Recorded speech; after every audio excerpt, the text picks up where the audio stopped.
I never thought I'd find myself in a situation like this. Honestly, I always considered myself the kind of guy who had good instincts when it came to people. My wife, Lisa, was beautiful, ambitious, and outgoing, everything I admired in a partner. But recently, something felt off, and I couldn't quite put my finger on it.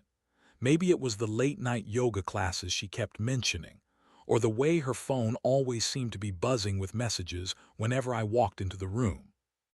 I brushed it off at first, convincing myself I was being paranoid. Lisa had always been a little self-centered, often brushing off my concerns under the guise of needing her space. So, when she started coming home late after her yoga classes, I thought it might just be her trying to find some balance in her hectic life. But every time she came home, she'd say she was tired, too exhausted to talk or spend time together. It stung, but I didn't press the issue.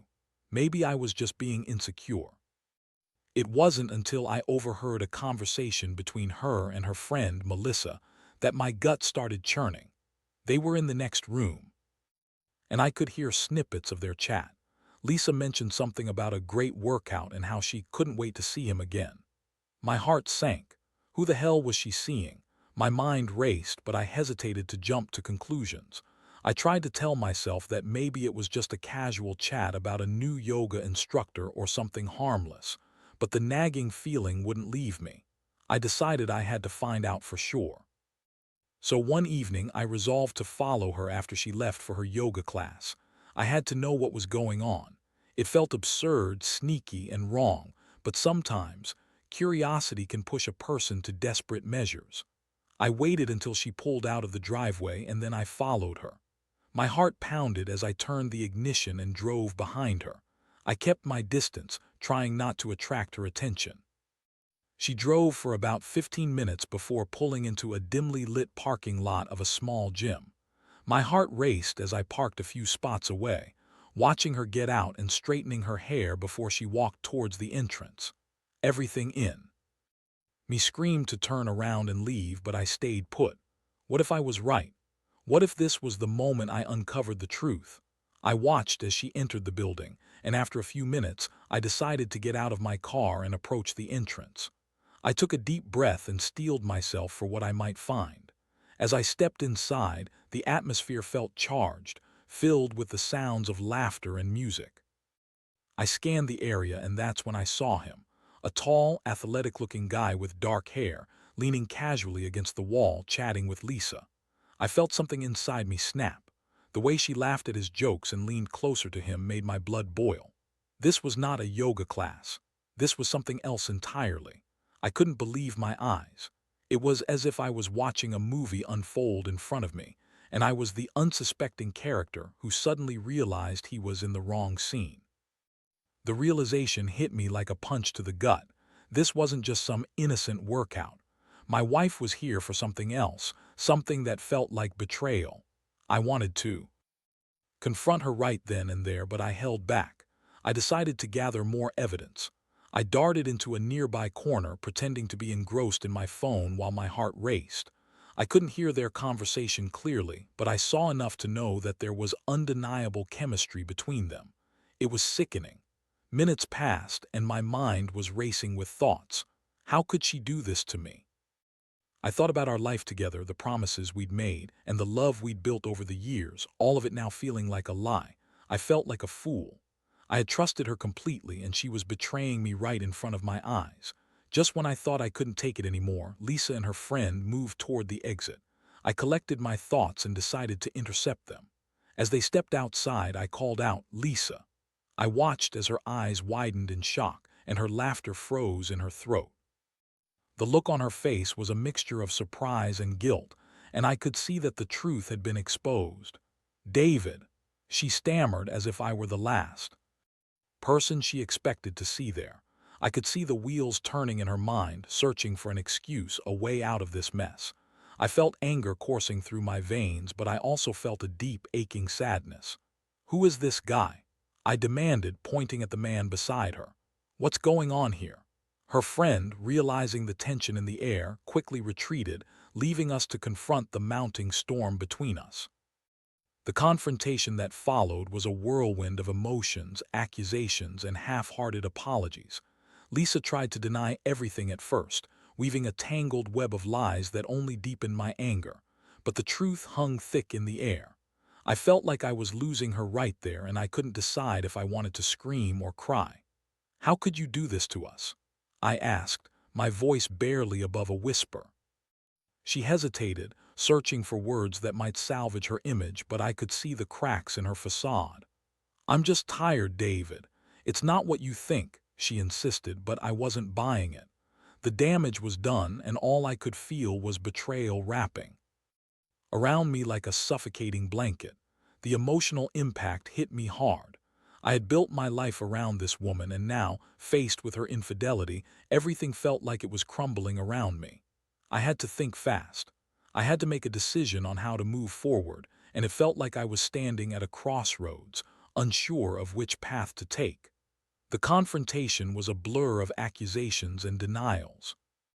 I felt like I was watching two different people, the wife I loved and the woman standing in front of me, desperately trying to spin a story that I simply couldn't believe. The guy who had been so casual and charming moments before now looked uncomfortable, shifting his weight from one foot to the other as he stood awkwardly, probably regretting ever getting involved in this mess. "David, please, it's not what it looks like," Lisa pleaded, her voice rising slightly in panic. "We were just talking. You know how I am with new people, I always make friends easily." "Friends?" I scoffed, the word feeling like a slap in the face. "You don't laugh like that with friends, Lisa. You do. Lean in like that. This is more than just friendly conversation." I could feel my heart pounding in my chest, the heat of anger rising within me. She opened her mouth to say something, but the words didn't come. Instead, she looked down, avoiding my gaze. That silence said more than any excuse she could conjure. I felt a sharp pain in my stomach, as if someone had twisted a knife inside me. "Who is he?" I asked, forcing the words out. "What's his name?" "His name is Jake," she finally admitted. "We met at the gym. He's just a workout partner. We were planning a fitness routine together, that's all." "I swear, David, just a workout partner." I barked out a laugh that was more of a cry. "You don't keep a workout partner a secret, Lisa. You tell your husband about it. You don't hide it and come home late claiming you're tired after yoga classes." "David, please, it was just a few sessions. I didn't mean for it to go this far. It's nothing serious." "Nothing serious." I shook my head in disbelief. "You think this is nothing serious? You're lying to my face, Lisa." Each word felt like a boulder rolling off my shoulders, but it didn't lighten the burden of heartbreak I was carrying. She stepped forward, reaching out to touch my arm, but I jerked away. "Don't," I said, my voice cold. "Don't try to comfort me, not after what I just saw." For a moment I thought I saw the flicker of genuine regret in her eyes, but it was quickly replaced with defiance. "You don't understand. I was going through something. I felt neglected." "Neglected?" I questioned, my disbelief morphing into anger. "You think that excuses cheating on your husband? You think running off with some guy makes it okay?" "David, it wasn't supposed to happen. I don't even know how it got this far." She was crying now, real tears spilling down her cheeks. "I'm sorry. I didn't want to hurt you." "Yet here we are," I replied, my heart racing. "You've hurt me more than I thought was possible." I took a step back, needing space, needing to breathe. I looked away, trying to gather my thoughts. Part of me wanted scream to rage against her betrayal. Another part, smaller but undeniably present, still clung to the memories of the love we shared. I thought of our wedding day, the promises we made, the life we built together. But now all of that felt like a distant memory, overshadowed by the betrayal that loomed large before me. "David, please," she begged again. "I want to make this work. I'll end things with him, I swear. Just give me a chance." "Give you a chance?" I echoed, my voice laced with disbelief. "How can I? You've already broken my trust. How can I believe anything you say?" Her eyes softened, and for a fleeting moment I thought I saw the woman I once loved, the woman who made me laugh, who shared my dreams and aspirations. But that feeling quickly faded, replaced by the stark reality of the situation. "I don't even know if I can forgive you, Lisa," I admitted, the fight in my voice wavering. "This is so far beyond what I expected. I don't know what to do." The silence that settled between us was heavy, filled with unspoken words and feelings. I felt lost, trapped in a whirlwind of emotions that were tearing me apart. Anger coursed through me, but sadness weighed me down. I couldn't wrap my mind around the betrayal. I had to think clearly, but it felt impossible. I took a step away, envisioning the future that was now uncertain. Did I want to work on this marriage? Could I forgive her? I felt like I was standing in a dark tunnel, unsure if there was light at the other end. I need time to think, I finally said, my voice barely above a whisper. I can't just pretend this didn't happen, I need space. She reached out for me again, but I stepped back. No, Lisa, don't, just don't.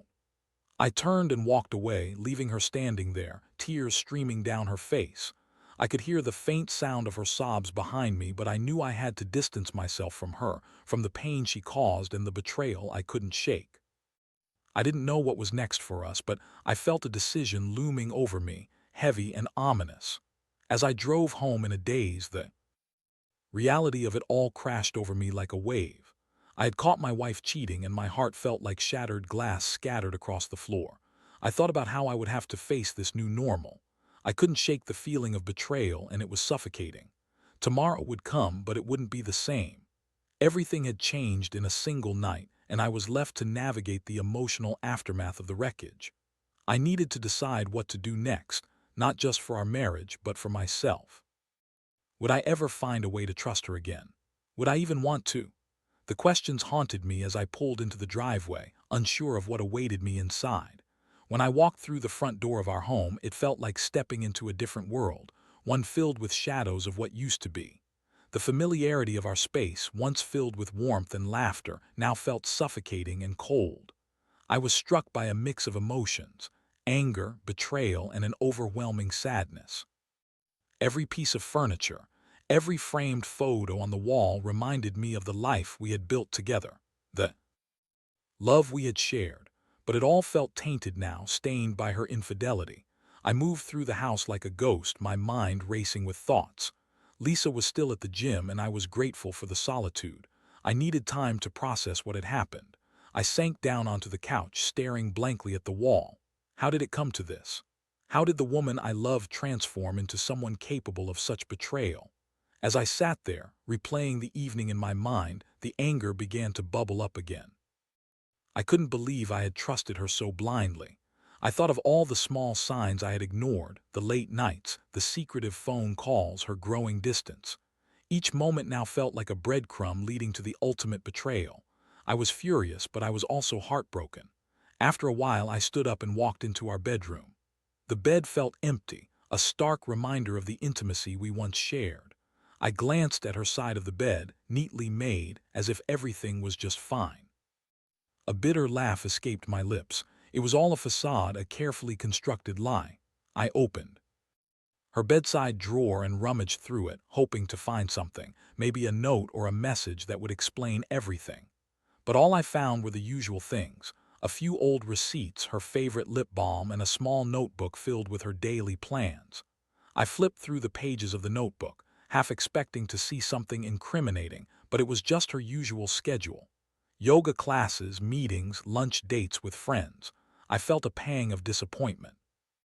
I wanted something concrete, something that would make sense of this madness. Instead, I found nothing but the mundane details of her life. Suddenly, my phone buzzed, breaking the oppressive silence. It was a text from Lisa.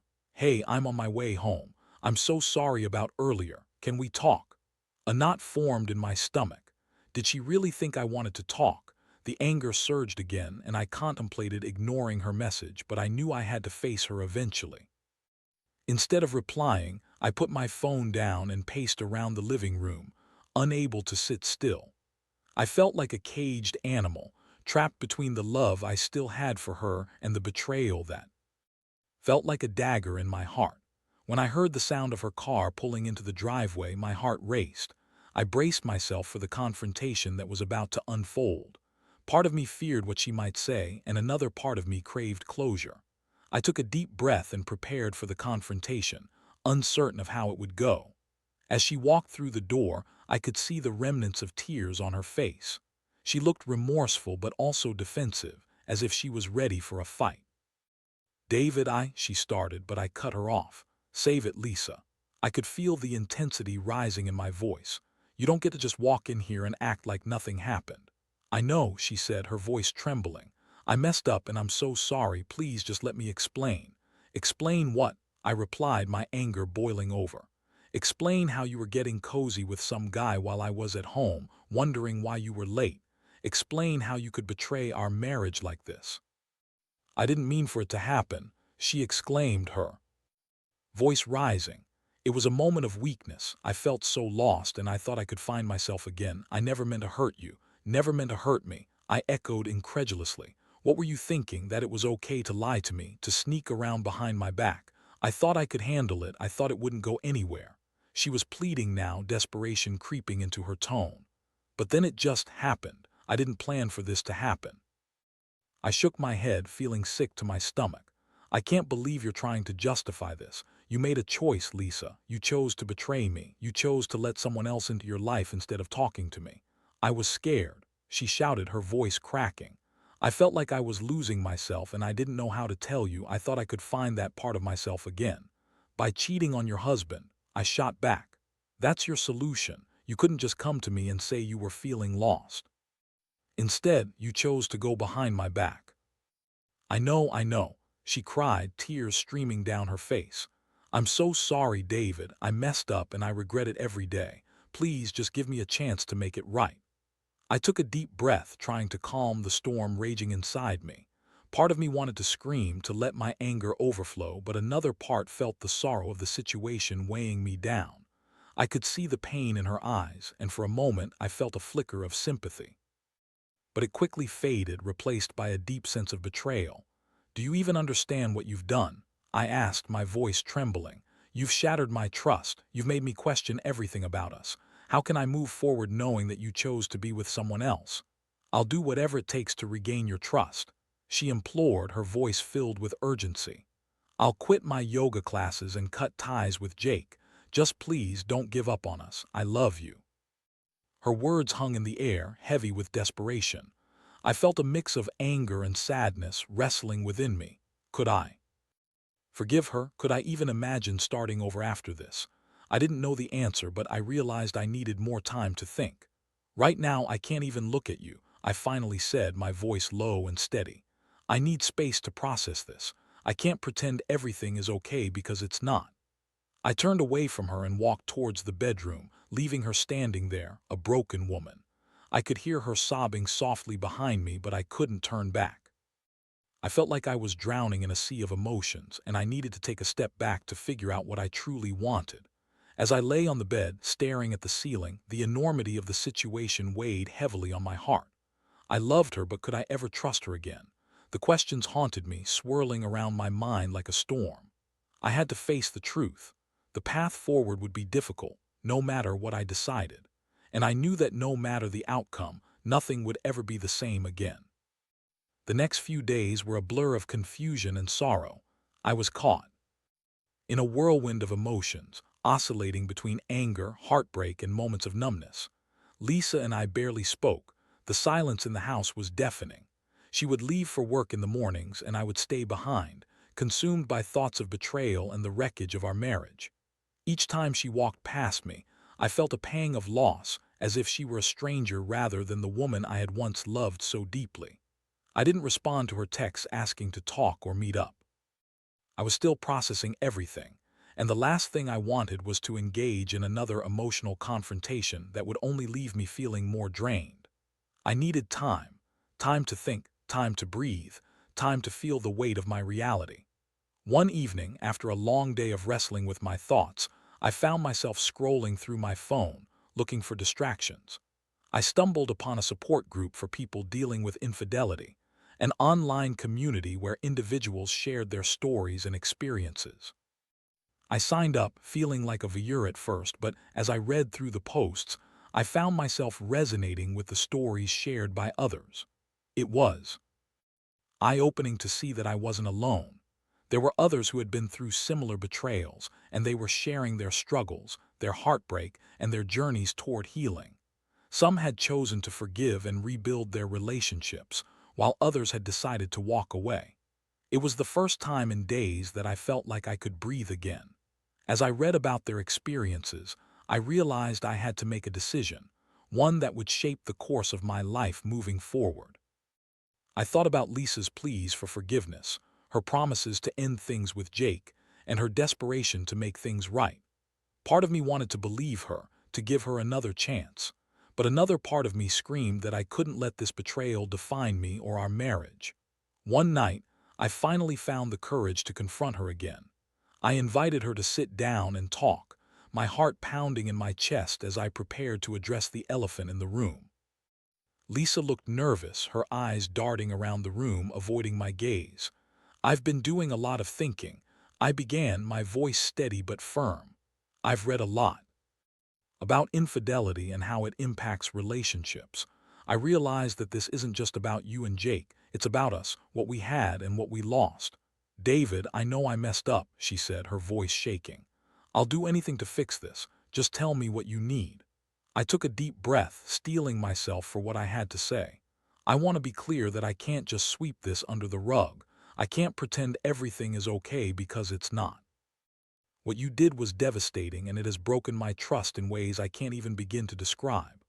"I understand," she said, her eyes shimmering with tears. "I'm so sorry. I realize how much I hurt you." I held up a hand, cutting her off. "Sorry isn't enough, Lisa. I don't even know if I can move past this. I need time, real time, to think about whether I can forgive you and rebuild this relationship." "Time?" she asked, her voice trembling. "How much time? I can't lose you, David." "I love you." I sighed, the weight of her words hanging heavily in the air. "I need to figure out if I still love you the way I did. Right now, everything feels tainted, and I can't promise you anything. I can't promise I'm ready to accept your apologies or your explanations. I need to process this on my own without any pressure." She nodded, the tears spilling down her cheeks. "I understand. I'll give you the space you need. Just know that I'm here waiting for you. I want to make things right." I looked at her, torn between the familiarity of her presence and the betrayal that loomed large. "It may take a long time, Lisa. I can't promise you a timeline." "I'll wait," she said, her voice barely above a whisper. "Whatever it takes, I'll wait." With that, the conversation ended, and I felt a strange sense of relief wash over me. I had set boundaries, and for the first time in weeks, I felt a flicker of control over my life. It was a small victory, but a victory nonetheless. As the days turned into weeks, I focused on myself. I started to find solace in my own routine, exercising, reconnecting with friends, and even exploring some new hobbies. I began to rediscover parts of myself that had been buried under the weight of our strained relationship. I read books on healing and relationships, learning about the dynamics of trust and forgiveness. And slowly, I started to understand the importance of self-compassion. Meanwhile, Lisa respected my need for space. She continued to reach out occasionally, sending texts to check in. Each time I received a message, I felt a mix of emotions: anger, sadness, longing, and even pity. I felt sorry for her in many ways. She had made choices that had led to this moment, and the consequences were heavy on both our shoulders. One night, while I was deep into a book on emotional healing, my phone buzzed again, and I saw it was a message from her. "Hey, I'm going to a support group for partners of infidelity tomorrow. I think it will help me understand better what I did. I want to learn how to do better for you and for us." I stared at the message for a long time, feeling a sense of admiration for her willingness to seek help. Maybe there was hope for us after all, but I was still cautious. I responded with a simple message: "That sounds like a good idea. I hope it helps you." As I lay in bed that night, I felt a mix of trepidation and hope. I could see a glimmer of determination in Lisa's actions, but I was still unsure if it would be enough to mend the wounds of betrayal. Would she truly learn from this? Would she change? The questions lingered in my mind, but I pushed them aside, realizing that I needed to focus on my own healing journey first. I knew the road ahead would be long and filled with uncertainty. But for the first time since the discovery of her affair, I felt the tiniest flicker of hope. Maybe, just maybe, there was a path toward forgiveness and rebuilding. But I also knew that it would take time, effort, and a willingness from both of us to navigate the challenges waiting at the end of this tumultuous journey. And I couldn't rush it. I had to let the process unfold naturally, one step at a time. The weeks passed, and life began to feel a bit more normal. I was still processing everything, not just the betrayal, but also my own feelings of neglect and loss. I had spent years building my life with Lisa, And now I was faced with the reality that our relationship had fundamentally changed. The idea of trusting her again felt like an insurmountable mountain. At times, I felt a strange mix of hope and resentment. Lisa continued attending her support group and would come home with stories about what she was learning. She spoke about accountability and understanding the root causes of her actions. It was as if she were trying to rebuild herself from the ground up, and I could see glimpses of her determination. But I also felt a wall between us, a barrier of hurt that I wasn't sure could be dismantled. One evening, Lisa approached me after dinner, her eyes bright with a mixture of excitement and anxiety. "David, I've been thinking," she started, fidgeting with her hands. "I want to show you how serious I am about making this work. I know words aren't enough, so I've signed up for counseling, individual and couples therapy. I want us to go together." I paused, taken aback by her willingness to take such a proactive step. It was clear she was taking this seriously. "You really mean that?" I asked, my voice subdued. "You want us to do this together?" "Yes," she affirmed, her conviction evident. "I know I've made mistakes and I need to work through my issues. I want to understand why I did this and how we can rebuild trust. I want to support you in your healing too." I considered her proposal carefully. Therapy could be beneficial for both of us, but it also felt like a significant step into the unknown. "I'm open to it," I said cautiously. "But I need to be clear, this is not a magic fix. We've got a long road ahead of us, Lisa." "I understand," she replied, her eyes shining with sincerity. "I'm willing to do whatever it takes." That night, as I lay in bed, I felt a flicker of hope mixed with apprehension. It seemed like we were both finally acknowledging the depth of the issues we needed to address. But I was still grappling with the idea of fully trusting her again. The therapy sessions began a week later and they were intense. In our first session together, we sat across from a therapist named Dr. Green, who was calm, compassionate, and unafraid to get to the heart of the issues. She facilitated the conversation, guiding us through our emotions and helping us articulate our feelings. "Let's start with the hurt," Dr. Green said gently after we introduced ourselves. "David, how do you feel about what happened?" I took a deep breath, my heart racing. "I feel betrayed. I feel like I've lost my partner and my best friend. I trusted her with everything, and now I'm left questioning our entire relationship." Lisa's expression was one of sorrow, and I could see her fighting back tears as I spoke. "I want to acknowledge that hurt," she said, her voice trembling. "I never wanted to hurt you, David. I was in a dark place and I didn't know how to reach out. I'm so sorry." Dr. Green nodded, encouraging her to continue.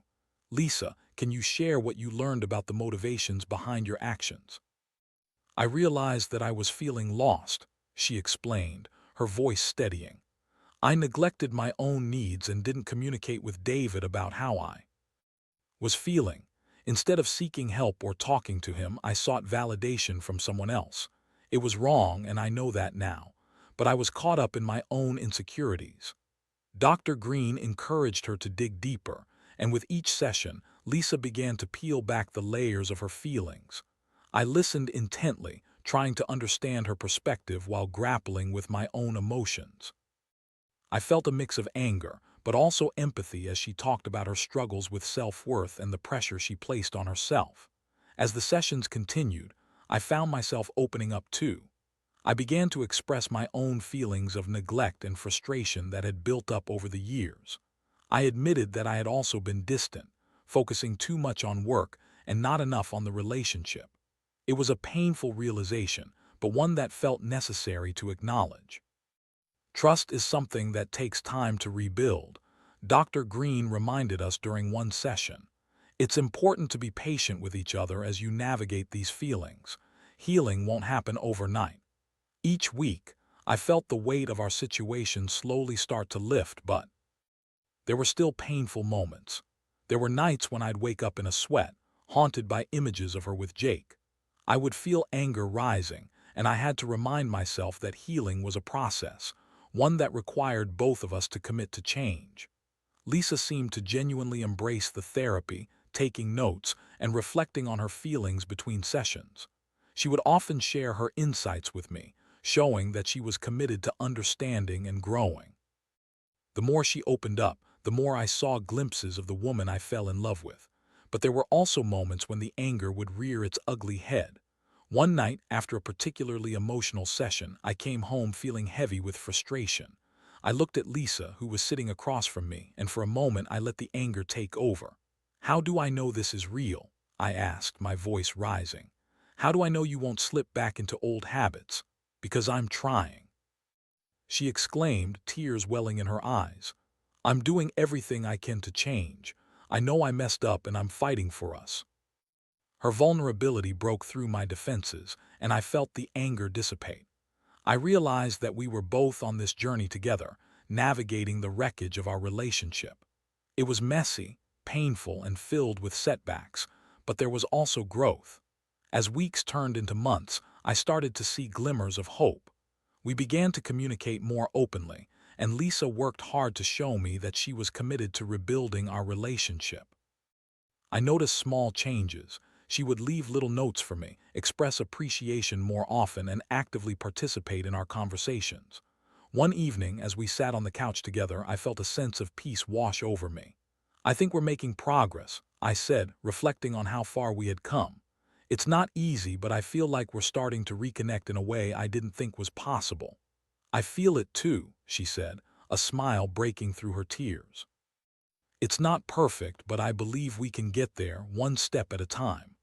In that moment, I felt a tentative shift in our relationship. It wasn't about forgetting the past or erasing the hurt. It was about acknowledging it and choosing to move forward together. I knew it would still take time and effort, but I felt a glimmer of hope that maybe, just maybe, we could rediscover the love that had once brought us together. Life was still uncertain and fragile, but I was learning to navigate it with cautious optimism. And for the first time since the betrayal, I felt like we were both willing to fight for our relationship. In a way, it felt like a fresh start, one built on honesty, vulnerability, and a shared commitment to rebuild what had been broken. It would be a long journey, but I was ready to take the next step, whatever that might look like. As the months rolled on, Lisa and I continued our therapy sessions, and with each passing week, I felt more fortified in my healing journey. Our sessions had become a safe space where we could confront the past while also paving the way for a renewed future. The vulnerability we shared was no longer just about the hurt. It began to evolve into a deeper understanding of each other. One evening, after another productive session, we were sitting on the couch and Lisa turned to me with a serious expression. "David, I've been reflecting on everything.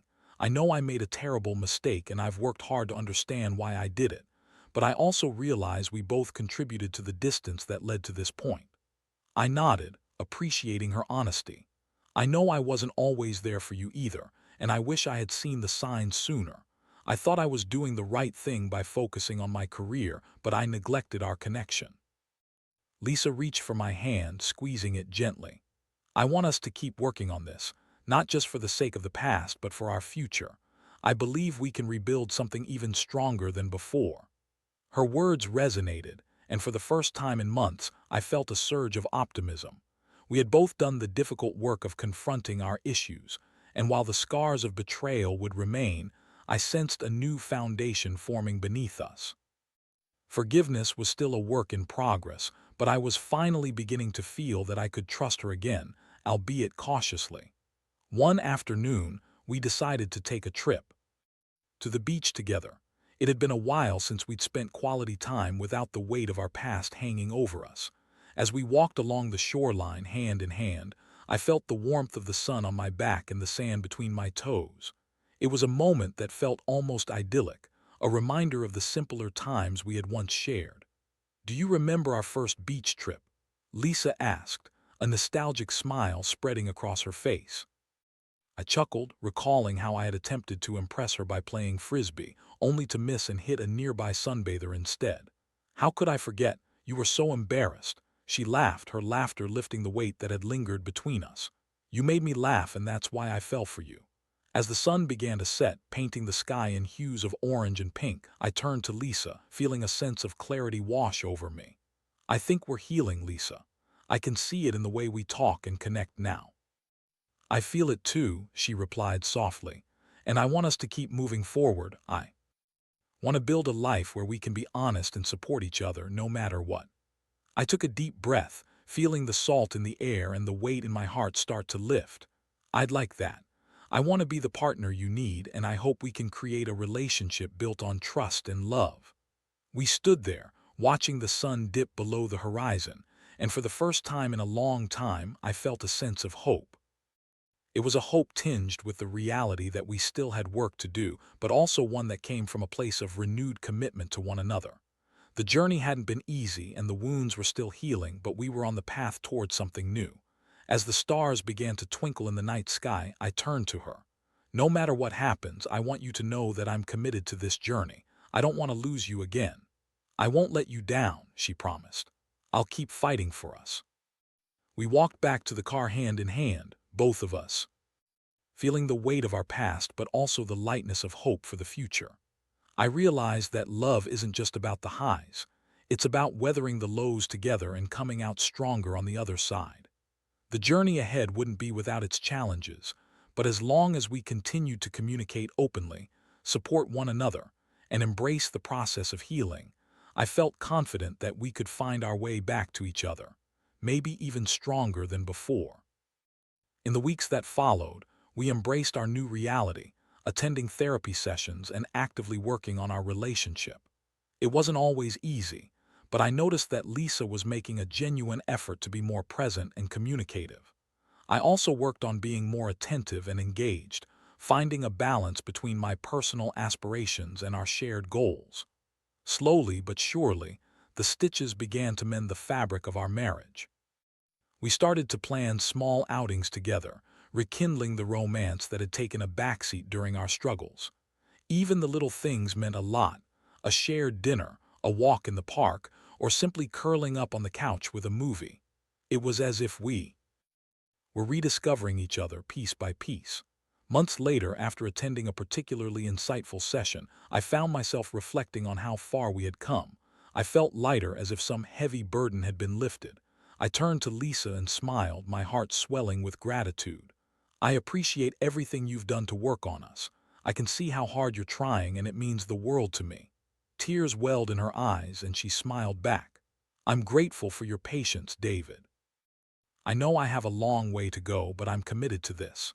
You've shown me what love really means. As we embraced, I realized that while the road ahead would continue to have its ups and downs, we had taken significant steps toward healing. We were learning to trust each other again, creating a new narrative for our relationship, one that was built on honesty, vulnerability, and a shared commitment to growth. In that moment, I understood that love could endure even the deepest wounds. It wasn't about erasing the past. It was about acknowledging it, learning from it, and using it as a foundation for something new. And as I held Lisa close, I knew that we had the potential to build a love that was not just a memory of what we once had, but a vibrant realization of what we could become together.